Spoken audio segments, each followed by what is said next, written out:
Hello, আসসালামু আলাইকুম guys. আশা করি সবাই ভালো আছো, আমিও ভালো আছি। তোমাদের জন্য নতুন একটা রেসিপি নিয়ে চলে আসলাম। তো আজকে আমি আলু ভাজি করব। তো তার জন্য আমি আলুগুলাকে কেটে নিলাম, কেটে ভাজির মতো পিস করে নিলাম। পিস করার পরে এখন ধুচ্ছি। তো তাড়াতাড়ি করে আলুগুলো ধুয়ে নিয়ে এখনও যারা আমার চ্যানেলটি সাবস্ক্রাইব করনি অবশ্যই সাবস্ক্রাইব করে দিবা, একটি লাইক করে দিবা। সো আমরা একটা থাল নিয়ে নিয়েছি, থালের উপরে আমরা এগুলো রেখে দিব আলুগুলা। তো আমরা এক এক করে রাখতে থাকি। তো এখনও যারা আমার চ্যানেলটি সাবস্ক্রাইব করেনি অবশ্যই সাবস্ক্রাইব করে দিবা। এই যে আমি এতগুলো আলু কাটছি, জায়গা হইতেছিল না, তাই দুইটার ভিতরে রাখছি। এখন একটু হলুদ আর মরিচের গুঁড়া দিয়ে নিই। আমাদেরটা দুইটা একসাথেই মিক্সড করা আছে। তো একটু হলুদ মরিচের গুঁড়া নিয়ে নিলাম। সো এবার ওই বাটিটাতে দিব, দেখতে থাকো। এখন আমরা একটু লবণ দিব। এখানে দেওয়া শেষ, এবার ওখানে দিই। এখন আমরা এগুলাকে মেখে নেব। সো এগুলো আমরা চটপট করে মাখতে থাকি। যাই হোক,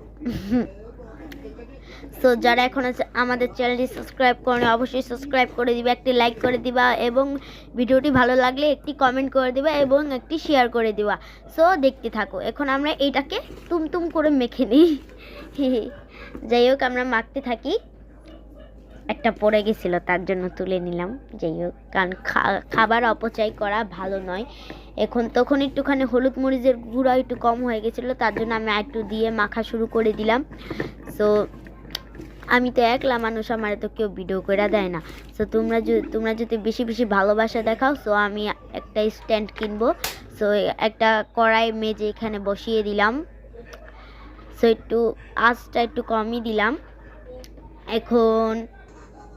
আমরা এখন একটু তেল দিয়ে নিব কড়াইতে। তো আমার তেল দেওয়াটা শেষ। এখন তেলটা কড়াইয়ের ভিতর ছিটিয়ে দিব। তো ভালো করে একটু নেড়ে নিই, ভালো করে কড়াইটা ভিজিয়ে নিই। তা আমরা কড়াইটা ভিজাচ্ছি ভালো করে তেল দিয়ে।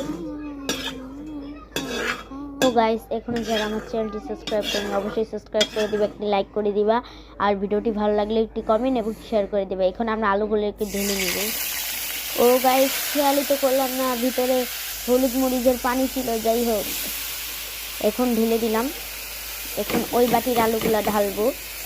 তো আমার হাতের আলু ভাজাটা কেমন হয়েছে অবশ্যই কমেন্টে বলবা। তো এই বাটিতে একটু পানি ছিল, ফালাইনি। তো এখন ঢেলে নিই। তো আমার হাতের আলু ভাজাটা কেমন হইতেছে অবশ্যই কমেন্ট